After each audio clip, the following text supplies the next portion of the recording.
இந்த பாலைவனம் கருணை தெரியாத இடம்.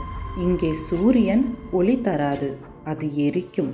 காற்று பேசாது, அது அலறும்.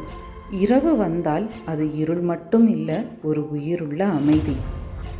இந்த வெறிச்சோடிய நிலத்தில் ஒரு பெயர் எழுகிறது, அமலேக். அவன் ஒரு மனிதன் மட்டும் இல்ல, ஒரு வரலாறு. அமலேக் ஏசாவின் சந்ததி. யாக்கோபும் ஏசாவும் ஒரே ரத்தம். ஆனால் ஒரு ஆசிர்வாதம் ஒருவருக்குத்தான். அந்த போட்டி, அந்த வேதனை அங்கே முடியவில்லை. அது தலைமுறை தலைமுறைகளாக இரத்தத்தால் ஓடியது. அதிலிருந்துதான் ஒரு மக்கள் உருவானார்கள், அமலேக்கியர்கள். அவர்கள் ராஜ்யம் கட்டவில்லை, அவர்கள் வேட்டையாடினார்கள். பலவான்களை அல்ல, பலவீனர்களை. அவர்கள் கண்ணெதிரே நேராக வந்து போரிட மாட்டார்கள், நிழலிலிருந்து வருவார்கள்.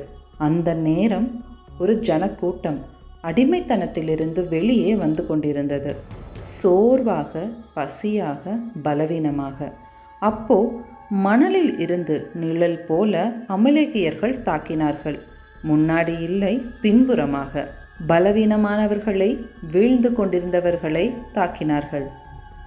போராட்டம் நடந்து கொண்டே இருக்கிறது. வாள்கள் தீக்கதிர் போல் சண்டையிட அழுகைகளும் கூக்குரலும் கேட்குது. ஒரு அதிசயம். அங்கே இருக்கும் ஒரு மலை மீது மோசே நிற்கிறார், கைகளை உயர்த்தி வானத்தை நோக்கி. அவர் கைகள் உயர்ந்தால் இஸ்ரவேல் ஜெயிக்கும். அவருடைய கைகள் கீழே வந்தால் எதிரிகளுக்கு சாதகமாக அமையும். அதனால் இருவர் அவரது கைகளை தூக்கி பிடிச்சு கொண்டு நிற்கிறாங்க. அந்த நாள் போர் கத்தியால் இல்லை, விசுவாசத்தால் ஜெயிச்சது. அப்போ தேவன் பேசினார், அமலேக்கியின் நினைவை நான் அழித்து விடுவேன். ஆண்டுகள் கடந்தது.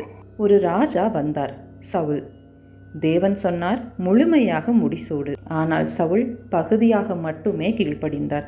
அந்த ஒரு தவறு அவருடைய ராஜ்யத்தை எடுத்துவிட்டது. பல வருடங்கள் கழித்து மீண்டும் அந்த நிழல். ஒரு மனிதன் அரண்மனையில். ஹமான். அதே சந்ததி, அதே வெறுப்பு.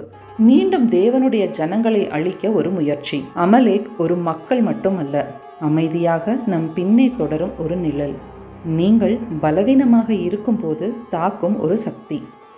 நீங்கள் சோர்வாக இருக்கும் பொழுது வரும் ஒரு சத்தம். அது வெளியில் மட்டுமில்ல, உள்ளிலும் இருக்கிறது. ஏனென்றால் சில எதிரிகள் பாலைவனத்தில் மட்டும் வாழ்வதில்லை, அவர்கள் நம் பலவீன தருணங்களையும் காத்திருக்கிறார்கள். இதே மாதிரியான பல அற்புதமான வீடியோக்களுக்கு லைஃப் பாஸ்வேர்ட் சேனலை லைக், ஷேர் மற்றும் சப்ஸ்கிரைப் பண்ணிக்கோங்க.